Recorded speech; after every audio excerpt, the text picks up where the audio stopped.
a lot of financing because of the way the government looks and the way it impacts its people. The nutrition would start, like maybe we put curriculum subjects in the Ministry of Education so that they start from the primary, secondary, and the teachers ensure that nutrition is taken as an important aspect of life. But the Ministry of Agriculture has to work with all these institutions to ensure that nutrition is upheld and put in other programs in order to be widely understood. Okay. Did any one of you want to address the water question, the question of the water crisis overall? Only just to say that we've been really struck by the impact of this insistence on pushing forward biofuels as an alternative to oil, and the sort of boon of biofuels production in the United States, and then since Europe doesn't have quite enough land to be able to meet all of its expansive desires for biofuels, the land grabbing for big, large industrial scale monocropping around maize and sugar and jatropha and various different other crops, that one of the concerns that we've been advocating be taken into account when you're looking at the life cycle of these various different types of biofuels and what the impact really is on climate has been the water inputs, like the incredibly intensive water input that's needed to produce industrial scale maize, corn for either food or feed, and especially when it's going to be processed for fuel, and looking at this incredible amount of water that is needed, this water-intensive industry, and when you factor that and land clearing and indirect land use change all into looking at a biofuel, they're not the clean, green answer to energy security that we had all been hoping for, and they have had a devastating impact on not only food price volatility, but food security in many countries around the world. Just an anecdote, I was in Uganda about 3 weeks ago, and when I was there, Gender Action partners with an organization called the National Association of Women in Development, and they were actually asking me, does Gender Action do anything on climate change? We really want to do more work on climate change. And I said, well, why? And she said, well, it's really hitting us hard. And they were explaining to me how at that point when I was there in mid to late March, normally the rains would have started by then. I think we had one rainy day by the time we left, but they had definitely noticed a substantial change in rainfall, and they were talking about the coming of drought, especially in eastern Uganda. And then everyone, during one meeting, all of my colleagues started receiving text messages, and at the same time, and they said, oh, pardon us, it's the government, they're telling us to prepare for drought. It was also on national TV. They didn't say how to prepare for drought, but the government was just putting everyone on warning, saying that this is coming. So clearly, however much the IFIs have invested in agriculture, in food security, and investments to enhance irrigation have been insufficient. Which is why I think it's so important that we continue to advocate for organizations like let's form cooperatives, and from these cooperatives, the members would be having some savings. Then they would have a revolving fund so that they can maintain and look after programs which come into place. That's wonderful.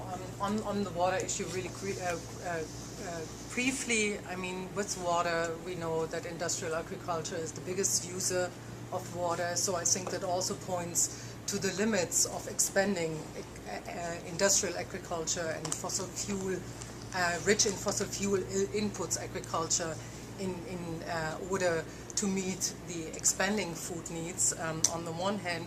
But I think there's also the question of access to water, who has the right to access to water. And I think with a lot of the either irrigation structures or also large water management systems that the World Bank and the international financial institutions are involved in, for example, the building of dams, there again we have the problem that a lot of it is put on a very grand scheme with an intention of maybe benefits eventually trickling down, and as we know, with a lot of those large water dams, that usually not being the case. And there again, a plea also in terms of water management, in irrigation and water storage systems, thinking more locally, more communal, instead of on the grand scheme nationally. We have, I think, enough time for at least a second round, so if we have questions. Sure, go ahead. I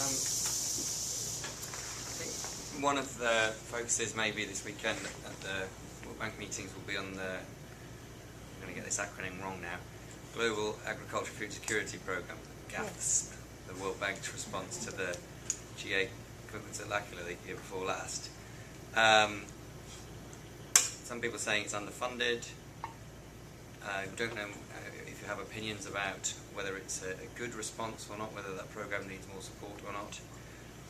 Also, given your criticisms of the way the World Bank has been investing in agriculture, whether that's the right mechanism by which the international community might try to make good on some of its past commitments to invest in agriculture. Can I see if there are any more questions? Sure. Well, if there's anybody who hasn't asked a question yet. There you go. Hi, Liz from Oxfam. Yeah. We're about to launch a 4-year campaign, all the Oxfams, on moving away from climate and incorporating climate and food security. And we had a lot of success for the 100th anniversary of International Women's Day. ActionAid and Women Thrive were partners of ours. There's a lot of people out there who are involved in like the good food movement in the States who we were really shocked. They were really responsive. They don't necessarily make the connections to the international, but they're very open to learning about it. And I'm just curious what other organizations are doing or thinking of doing in the campaigning realm to get the U.S. public involved in some of their advocacy asks that will lead to some of the changes that we're trying to see because of the things that we've been talking about. And in particular, I know that we're looking toward World Food Day as an organizing moment. Just wondering what people's thoughts are and if there's any desire to collaborate. Please. Yes, I was watching NHK, the Japanese cable news, and they had something positive about Nigeria. I guess the main crop are yams and sweet potatoes. And traditionally, people had just sort of chopped them up, and then they had two. There's only so many they could get to plant out of the number that they had. I guess it increased arithmetically. But the Japanese came up with a method of geometric progression for increasing the yam productions. And it was very interesting, actually. They seemed very successful in Nigeria. Does anybody have any knowledge of that? Okay. I'm happy to talk on the GASP. ActionAid has been really, we've been starting to call it GASPy in our offices just to try and make that like most horrible acronym in Washington, D.C. a tiny bit less awful, a little more palatable.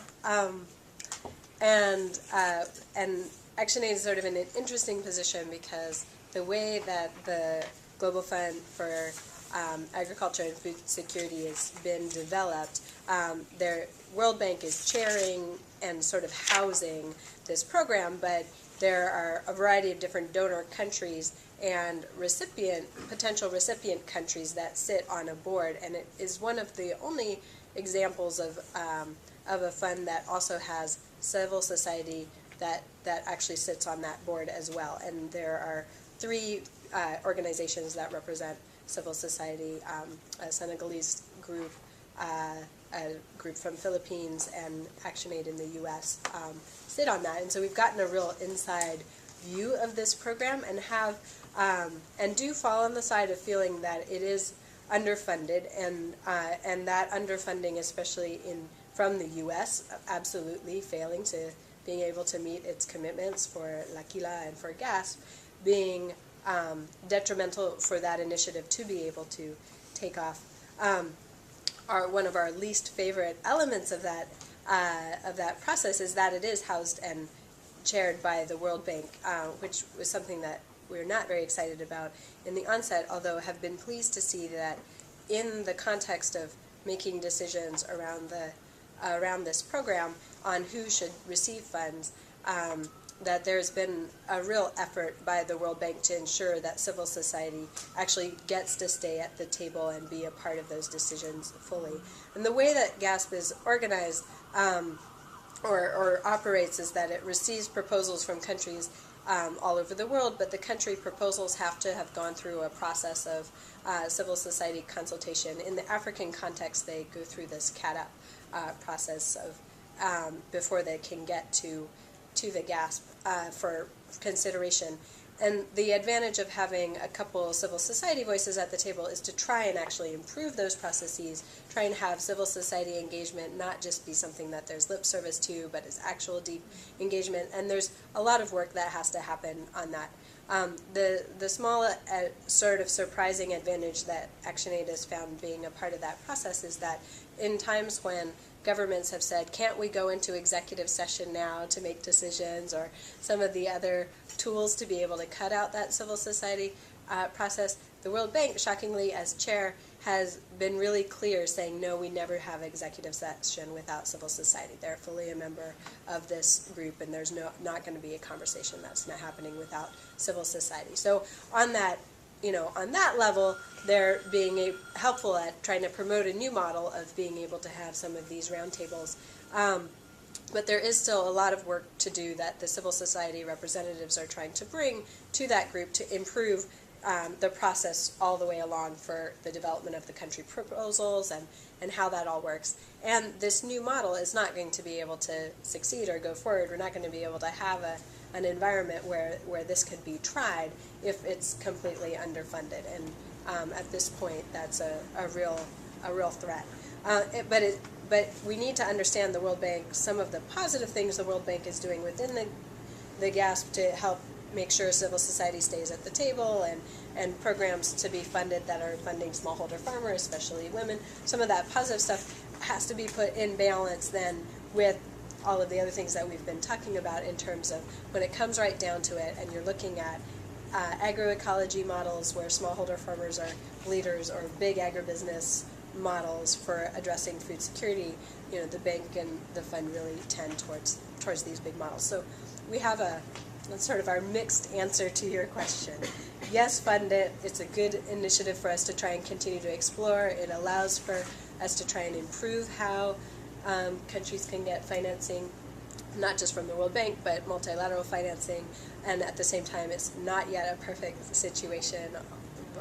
By far, there's a big challenge, I think, an uphill battle to turn that into a really useful initiative, and we just won't know if we're successful at that if the initiative can't get off the ground. I think that's important. And a big, since I would like my colleagues to be able to also respond, a big yay for Oxfam's efforts on building that climate and food security link, and love to talk with you offline about some campaigning fun ideas that we could collaborate on. Actually, it's been really excited about that. Marie, any experience with the Nigeria example that was mentioned? No, I'm sorry. Say something. Pardon? Well, I'm not quite sure if we are done with having all of the panelists address. I wanted to invite the other two to pick and choose among the couple of questions that were asked. Sure. Well, I just also wanted to briefly respond to Liz's comment and also applaud the connection with food security and climate change. In terms of what we suggest people do, I'd like to direct you to the back page of the Ethiopia case study. We have recommendations, or more directives, I should say, for the IFIs and for the G20. We also have suggestions for what civil society can do and how they can get involved in terms of pressuring the IFIs to fully integrate gender, and how we, based in the United States or in developed countries, can help our partners in developing countries when they receive these IFI loans to really advocate for themselves if women in particular are not being heard and their interests aren't being addressed. Most times we keep talking about land rights to women. Women don't have the money to buy land, and they don't have the money to follow up on processes like getting letters of administration and getting what belongs to them. that one becomes a controversial issue.